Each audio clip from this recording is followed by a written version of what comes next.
everybody, and welcome to this edition of Fuel Talk. I'm joined today by Andy Conde, our General Manager of Group Auctioneers in Manheim, and we're going to spend around 15 minutes chatting about the market and observations that Andy and his team have within the world of auctions. So hi Andy, welcome. Morning James. So as I said there, we've obviously been in a very challenging market environment for the recent few weeks. You've been on the rostrums virtually. What's happening in the market? Well, amazingly, if we go back to those dark days of April, and we never thought we'd emerge, and we were all. It was a very, very difficult period for all of us. It was doom and gloom, but above all the people, and I have to take my hat off, CAP were the ones that were forecasting a very, very strong return to the marketplace, and they were absolutely spot on. I think there was a concern there was going to be lots of cars. There wasn't. There was certainly a big demand. I cannot remember going through a summer that's been as busy. We recently had the busiest bank holiday Monday we've ever had. We've averaged nearly 80% over 3 sales, some big numbers that we've offered. The market has been remarkably, remarkably strong. Ready to retail cars, CAP has been thrown through the window. We've gone through the old-fashioned way of a buyer knowing what they can sell a vehicle for, and then working out how much profit they want, not looking what it says in a book, and actually, not even using it as a guide. So the market has been incredibly strong. There's been a massive demand. We've had more and more buyers logging online than we've ever had before. Our buyer services and our marketing team have done an absolutely astonishing job. We're actually 1,000 buyers up year on year that we were this time last year, half of which have doubled they're buying from May to the end of August, which is incredible figures, really. Wow. We're talking to over 700 buyers every day. The average attendance at every auction is up at 50%. And we've got more and more physical buyers now buying online than we've ever had before. And it does make me smile when I see names popping up of physical buyers who used to say, we'd never buy online. You want to switch that thing off. It's never going to catch on. So that is where the big change has been. So that's well, I guess for vendors that's great news. For buyers, perhaps having to adjust to those new values, which are, as you say, are significant. But with that increased buyer audience, what in terms of thinking about our customers, so buyers and vendors, what's their, how have they adapted in terms of moving to, as you say, 100% digital with the lack of physical sales currently? Well, I think one of the most important things, it has to be the relationship with the auctioneers. And we've built that relationship. I'm really keen on what I call a pre-match chat. So with all our vendors, we encourage all our auctioneers to have a 5 or 10 minute telephone call before the sale. We talk to them, what they want. We make sure they're okay. Some of our vendors are logging in via simulcast, and they send us messages. We're having dialogue through. Others, they prefer to come on FaceTime, and we're adapting to them. We've got them on the roster and we can see them. We're having eye-to-eye contact. And then our buyers as well, they felt more comfortable auctioneering wise. It's been a big change because in the past we've probably done, you can do anything between 80 and 90 vehicles an hour. Well, we've had to slow everything down. We're only doing sort of 60, 70 cars an hour, which means the sales are longer. But that means that we can give our buyers more information, more detail. We have to be really careful. And when there is a change in a description, we make sure we say it 2 or 3 times so they understand, because amazingly, and we have to make sure that our clerks who are with us on the roster type it into the screen, because a lot of our buyers are looking at 3 or 4 sales at a time and they haven't got the sound on. So they're having to keep an eye on that screen. And from a buyer perspective, I think it must be really tough when they've got different windows on and they're trying to buy cars at different sales. But having said that, I spoke to one of our older buyers the other day. It was one of the ones that vowed never to buy a car online, telling me it saves him doing 5 hours in a day. He can do 4 sales in a day. He doesn't have to worry about anything, and it's a lot easier. And he said to me, Andy, I never, ever thought I'd say that, but it has made my life so much easier. He said, that's not to say he doesn't want to come back, but it is making it's making his life a lot easier. So that's a really interesting point. So actually, buyers are logging on, as you said, that scenario where they're jumping in a car and traveling physically to a sale, maybe that you're selling at or a colleague. They're actually logging on to more sales. So actually, some of those, the audience, if you like, they're actually able to see more stock. Absolutely, yeah, absolutely. You know, and the multiple buying, they've got 2 or 3 windows up. They know when they're on. For example, you know, you look at one of our main buyers in Bristol. Yesterday, I was speaking to him. He was logged on to Manheim Bristol, Manheim Bruntingthorpe Peugeot sale. He was logged into Manheim Manchester buying cars, and he was logged into some of our competitor sales as well. Wow. You know, and he said at the end of it, he's brain dead. But he hasn't got to sit in a car, and he's got an opportunity to buy a lot more vehicles. Right. You know, and the ramifications of that, you know, are that you know, these guys have got, the audience is so much wider than it's ever been before. No, it's really, really interesting. I mean, in terms of, you said there's more buyers now, you know, year on year in terms of number of buyers attending each sale. Why could that be in terms of that? Because obviously we're very active in terms of marketing all of our auctions and always have been. Is that literally because they're able to log into multiple events? Yes. Yeah, exactly. You know, they can go on to, for example, probably Tuesday, Wednesday, Thursday are the biggest auction days. You know, if you look at the 5 major players in the marketplace, they could be on 3 of our sales, 3 of our competitors, and if they're confident in what they're doing, you know, they've got a screen there, or they've got two or three people sat in a room buying cars. It just makes everything so much easier. But it's about confidence. And that's where I think where we as auctioneers have had to come into it and giving our buyers confidence. You know, James, that I've had a saying from day one, you know, our aim is to put a smile on a face and a pound in the pocket. And that's really caught on. And that's what we're trying to do. You know, we've got to make sure that we keep our buyers happy, entertained. It's like no different than doing a radio show. You know, I do call outs for people. I do birthday requests, and you know, yesterday people were sending me messages in. Can you say hello to so and so? He's in there, and I'm acting in between. And you have to make sure that you've got that smile on your face. But also, sometimes we have to remember that the cake has to be big enough for everybody to have a slice out of, and everybody has to be able to make a profit, whether it be a vendor, a buyer, or us. And if we don't do that, the buyer's not going to come back, the vendor's not going to sell for as much money, and we're not going to carry on in business. And it's all about being fair. You know, quite often we'll ask for something like a vehicle will come in, reserve might be £12,000. We'll say, who's got £12,000 for it? And you'll have nothing. Nobody will press a button.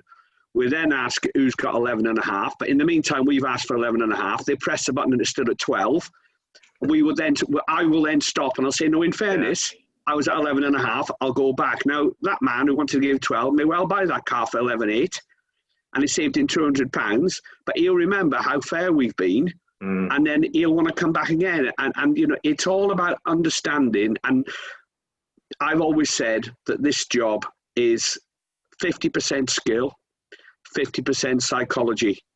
And it's even more so now that we're not seeing the whites of people's eyes. We have to make sure that we understand and we make people feel comfortable. And I think as a team, you know, we've done that absolutely. And the amount of people that come back to us and send us messages, and the biggest compliment that we all have is that at the end of the sale, thank you, you've made us feel as if you were there with us.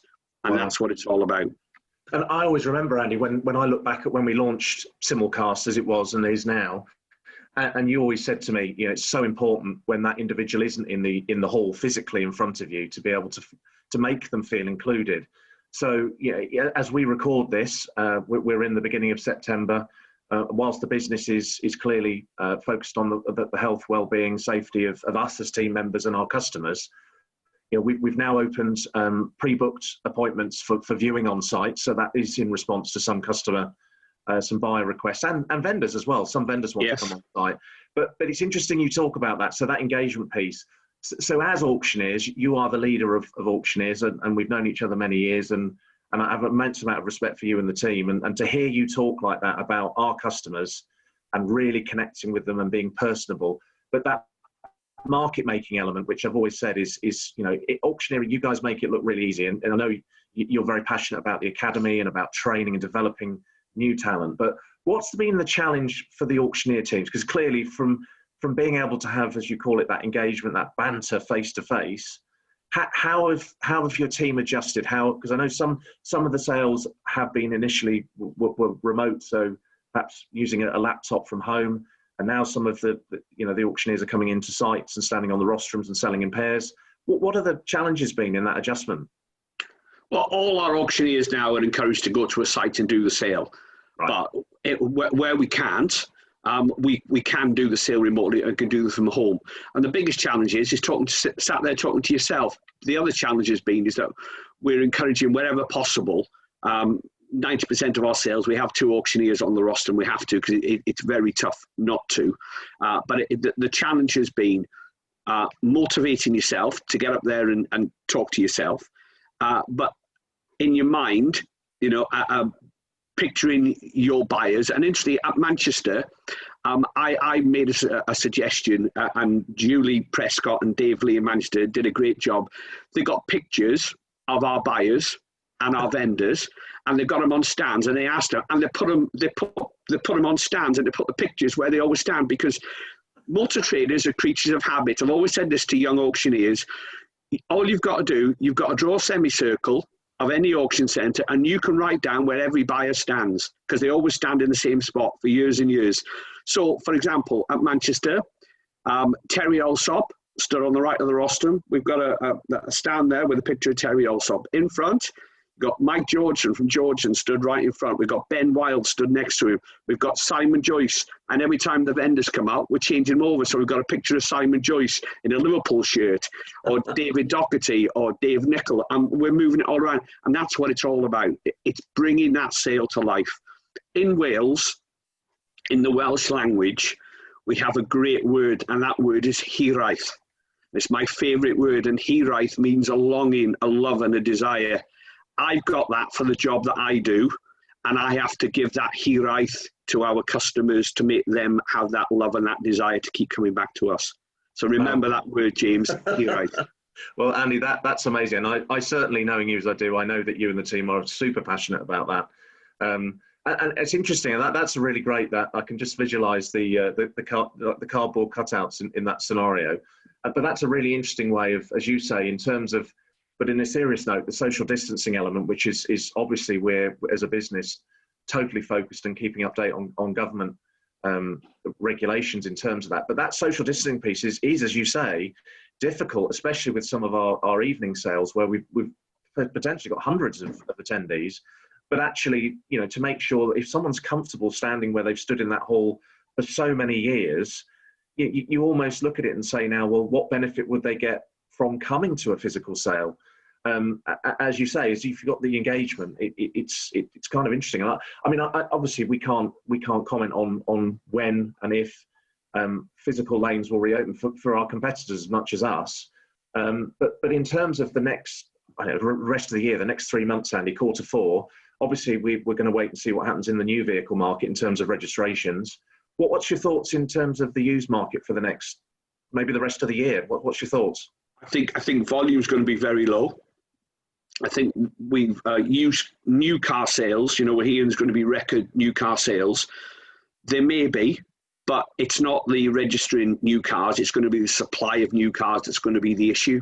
And I can see that if you were to buy a new car today, there's a fair chance that you wouldn't get that new car until the end of the year. So I think that the fact that the old volume of part exchanges will be spread out a lot more. There won't be which is, I think, will be really healthy for the market, because at the moment the demand is outweighing the supply, and consequently that's keeping the prices high and keeping the demand high. Whereas in the past you'd have a lot of vehicles coming in and there'd be far too many, and the market would dip. I think that the market will remain strong. The area of the market that is struggling and will struggle will be those vehicles that are in less desirable condition, what we call a grade 4, 5, and maybe a used, where people have to spend money. The confidence isn't there to buy those.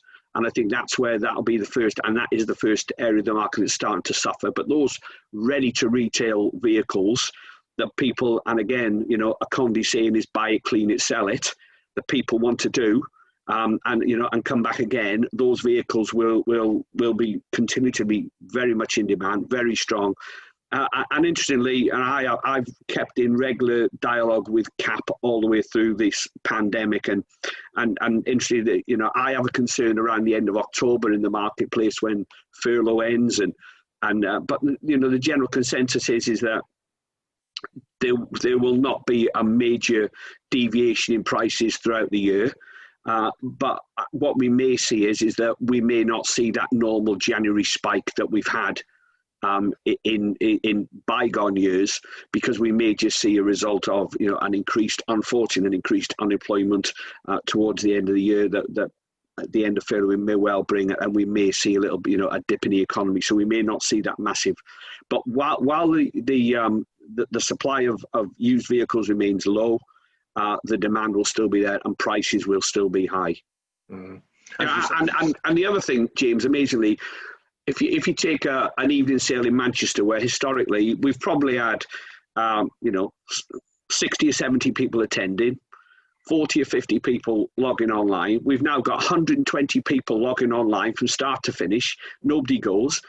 And it would normally be what you'd call an old-fashioned banger sale, where you'd sell things from £50 up to maybe £3,000. We're now selling vehicles from £100 to £25,000, because it doesn't matter where the car is, there's going to be a buyer for it and people will log in. Yeah, and that's an interesting observation, because I think, as we saw in the pandemic, as we came into the pandemic, it's accelerated trends. So, for example, on the high street, aviation industry, and of course for us, we've always talked in our strategy about digitalisation and the movement to online. So I would imagine you're going to, from what you've said, we could see whenever we come out of the end of this pandemic, which hopefully for everybody's health and well-being is as soon as possible. Do you think the market's, it's hard to say, I know, and this isn't about the company view, it's a personal view. How do you feel buyers, do you think buyers have got an appetite to go back to the way it was? There's a lot of conversations now in various parts of the world about, do you think we're going to go back to live the way we were? Do you think those buyers are going to have enjoyed the benefits of the extra time they've got and the quality of life? Or do you think they're going to want to rush back into those lanes? I think there's got to be a happy medium of a mixture between the two. James, you're a great flag bearer of mental health. And you've got to remember, a lot of these guys are either single traders and they've got worries. And when they came to the auctions, it was a release. They'd sit down, they'd have a cup of tea, they'd be able to talk to people, they'd be able to talk to other people, and they wouldn't necessarily talk about the car job. They'd be able to talk about different things. And I think that is a big thing about an auction, and I've always said, the auction, whether it be, I've done livestock auctions, I've been very fortunate, livestock and everything. But for me, the car auction is the stock exchange of the motor industry. And people want to come and see what other people are doing, other people are buying. They want to see what other prices are, and they want to be able to speak to people. I'm speaking to people all the time. They haven't seen, some of my pals have not seen it for 6 or 8 months.